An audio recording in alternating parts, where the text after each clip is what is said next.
mobile আছে আহিব transfer কৰোঁ পৰশু বজাৰ ওচৰে পাজৰে এখন ড্ৰাগছ ট্ৰেফিকিং হ'ব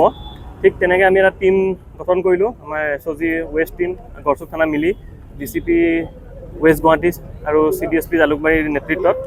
আৰু অলপ আগত আমি এখন গাড়ী ধৰিবলৈ সক্ষম হৈছোঁ হুণ্ডাই এটা ন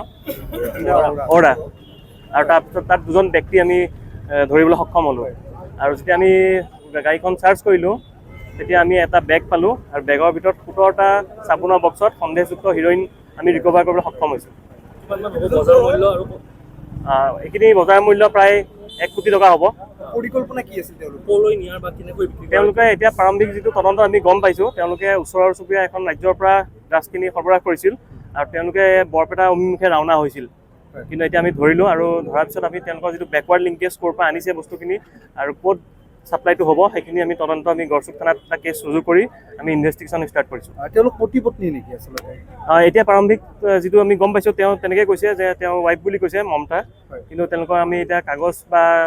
সঠিক ডকুমেণ্টছ আমি এতিয়ালৈকে পোৱা নাই সেইখিনি আমি ইনভেষ্টিগেশ্যনত গম পাম ধন্যবাদ